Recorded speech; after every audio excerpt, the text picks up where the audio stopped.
सोनिया गांधी से मुलाकात के दौरान अशोक गहलोत ने सचिन पायलट की शिकायत की है। इस तरह की खबरें कि बाकायदा एक चिट्ठी लिखकर डिटेल में अशोक गहलोत ने अपनी शिकायतों को दर्ज करवाया है। राजस्थान के मुख्यमंत्री अशोक गहलोत के लिए पिछले कुछ दिन काफी गहमा गहमी भरे रहे हैं। शायद ऐसा लगता है कि अशोक गहलोत के लिए कांग्रेस के अंतरिम अध्यक्ष सोनिया गांधी से न सिर्फ नजरें मिलाना बल्कि उनके साथ बैठना भी बेहद कठिन रहा होगा। गहलोत ने गुरुवार को सोनिया गांधी से मुलाकात की थी। करीब 40 मिनट की इस मुलाकात के दौरान ज्यादातर वक्त सोनिया गांधी सिर्फ सुनती रहीं और अशोक गहलोत अपनी बात कहते रहे।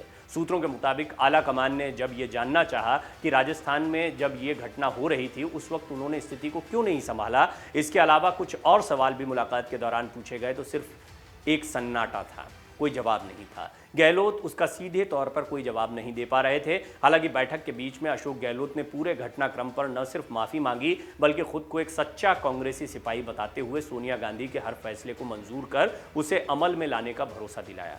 मीडिया सोर्सेस के हवाले से ये खबर आ रही है कि इस मुलाकात के दौरान क्या हुआ था। सूत्रों का यह भी कहना है कि अशोक गहलोत ने सोनिया गांधी से मुलाकात के दौरान इस्तीफे तक की पेशकश कर दी थी।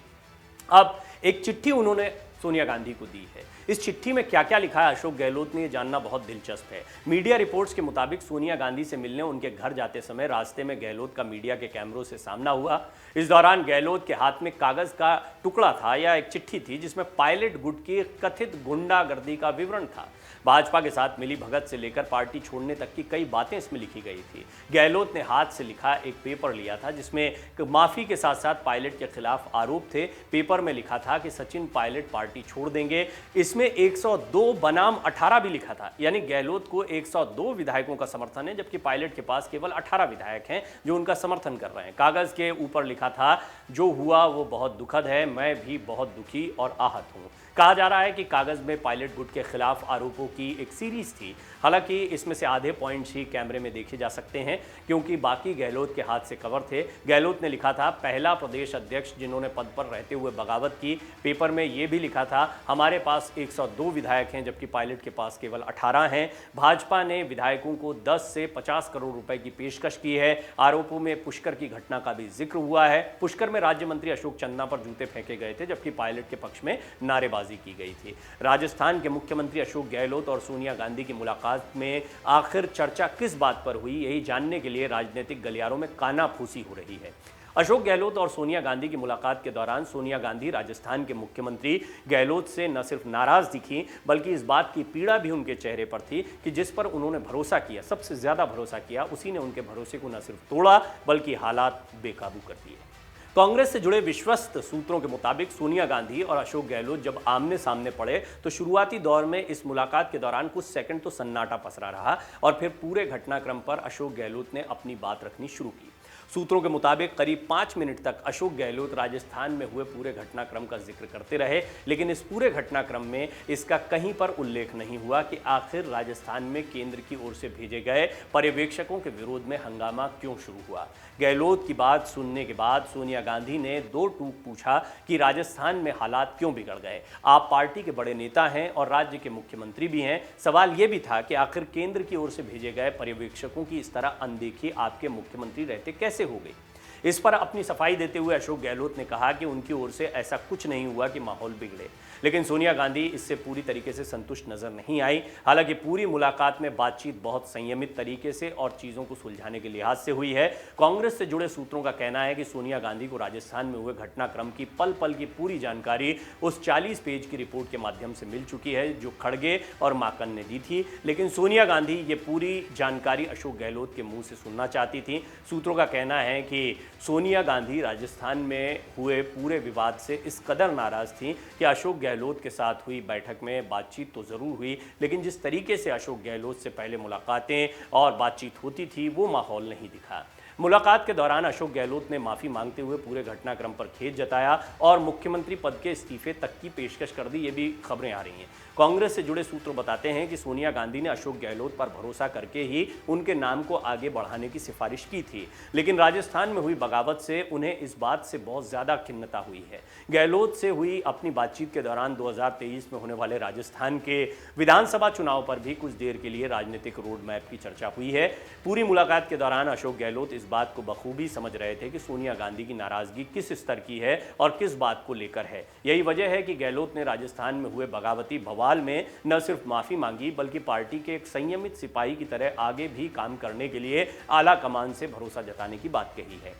अशोक गहलोत ने इस्तीफे की बात पर कहा कि वो बीते 50 सालों से राजनीति में हैं। वो मुख्यमंत्री से लेकर कैबिनेट मंत्री तमाम बड़े महत्वपूर्ण पदों पर रह चुके हैं। गहलोत का कहना है कि वो चाहते हैं कि वो सभी पदों से मुक्त होकर कांग्रेस की सेवा करें। अशोक गहलोत कहते हैं कि वो राहुल गांधी के साथ उनकी यात्रा में शामिल होना चाहते हैं और इसके अलावा वो देश में बिगड़े राजनीतिक हालातों के बीच जनता के साथ सड़क पर उतरकर आंदोलन करने की इच्छा रखते हैं। गहलोत के सीएम की कुर्सी पर भी संकट के बादल मंडरा रहे हैं, ये नहीं भूलना चाहिए। दिल्ली से लेकर जयपुर तक बहुत सारे सवाल हैं और इनके घेरे में अशोक गहलोत भी दिखाई देते हैं। जो अशोक गहलोत कल तक गांधी परिवार के लाडले थे, आज वो काफ़ी हद तक विलेन बन चुके हैं। गहलोत का हाल कुछ ऐसा है कि पार्टी के राष्ट्रीय अध्यक्ष का पद तो गया ही, अब सीएम की कुर्सी पर भी संकट के बादल मंडरा रहे हैं। गहलोत और उनकी राजनीति को बेहद करीब से जानने वाले ये आसानी से जानते और समझ सकते हैं कि गहलोत वो नेता हैं जिनकी इजाज़त के बगैर उनके समर्थक, विधायक और मंत्री कोई ऐसा कदम नहीं उठा सकते जिसकी वजह से गहलोत की साख पर बट्टा लगे या पार्टी आलाकमान के सामने वो तलब किए जाएं। अशोक गहलोत को आलाकमान से अपनी नज़दीकी के चलते इस बात का पूरा भरोसा था कि उन्हें अगले कुछ महीने राजस्थान के सीएम की कुर्सी से नहीं हटाया जाएगा। गहलोत ने एक व्यक्ति एक पद के कांग्रेसी फॉर्मूले को भी ये कहकर खारिज कर डाला था कि उन पर ये लागू नहीं होगा क्योंकि वो सीएम के पद पर चुनाव जीत कर पहुंचे हैं, किसी के मनोनयन से नहीं। राहुल गांधी को अध्यक्ष पद के लिए चुनाव लड़ने के लिए तैयार करने के नाम पर गहलोत केरल पहुंचे। इस समय तक सभी लोग गहलोत की बातों पर भरोसा कर रहे थे, लेकिन जब राहुल गांधी ने साफ कर दिया कि वो अध्यक्ष का चुनाव नहीं लड़ने जा रहे हैं और पार्टी के राष्ट्रीय अध्यक्ष पर एक व्यक्ति एक पद का फॉर्मूला लागू होगा, बस यहीं से अशोक गहलोत की बेचैनी बढ़ गई और बस राहुल के इस ऐलान के बाद से राजस्थान कांग्रेस में बगावत की पटकथा लिखने का काम शुरू हो गया। राजनीति के जादूगर और खुद को हमेशा कांग्रेस आला कमान का वफादार बताने वाले अशोक गहलोत ने पहले तो साफ साफ घोषणा कर डाली कि वो 28 सितंबर को पार्टी के राष्ट्रीय अध्यक्ष पद के लिए नामांकन दाखिल करने जा रहे हैं, लेकिन लास्ट मौके पर एकदम से सब कुछ पलट गया, बदल गया। सचिन पायलट की लड़ाई भी तो सीएम की कुर्सी को लेकर ही है, फिर उससे कम पर सचिन भी नहीं मानने वाले हैं। ऐसे में साफ है कि राष्ट्रीय अध्यक्ष के चुनाव के बाद कांग्रेस के लिए राजस्थान की सरदारी एक बड़ी माथापच्ची साबित होने वाली थी। लिहाजा इसको देखते हुए कांग्रेस आला कमान भी बहुत कुछ कहने की स्थिति में नहीं थे। वो जानते हैं कि यहाँ पर जब भारत जोड़ो यात्रा निकल रही है, राष्ट्रीय अध्यक्ष का चुनाव करना है, उस बीच में एक राजस्थान का संकट और गहरा जाएगा तो कांग्रेस जो कंस्ट्रक्टिव काम कर रही है वो सारे के सारे डिस्ट्रक्टिव हो जाएंगे या फिर कुछ इस तरह की स्थितियाँ बन जाएंगी कि कांग्रेस के जितने प्रयास सफल होते हुए दिखते हैं भारत जोड़ो यात्रा के दौरान, वो सारे के सारे विफल दिखाई देंगे एक राजस्थान क्राइसिस के सामने। बहरहाल अशोक गहलोत जैसा खुद कह चुके हैं, इंदिरा जी, राजीव जी, सोनिया जी, सबके प्रति उनकी आस्था रही है, सबके प्रति वफादारी रही है। इस सब के बाद में निश्चित तौर पर एक डिटेल्ड एक्सप्लेनेशन उनका जाना था। एक चिट्ठी ज़रूर है, मीडिया के कैमरों में इस चिट्ठी के कुछ अंश दर्ज हुए हैं।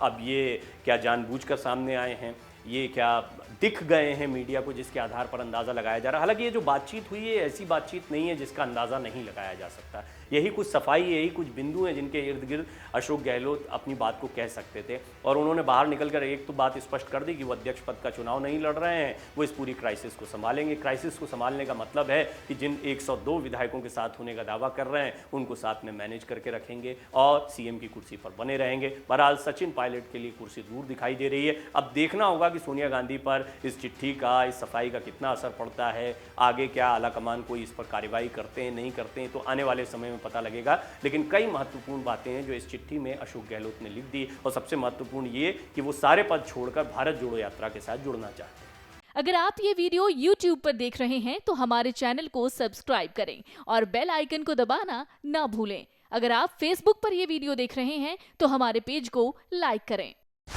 डाउनलोड करें अमर उजाला ऐप और पाएं खबरें लगातार।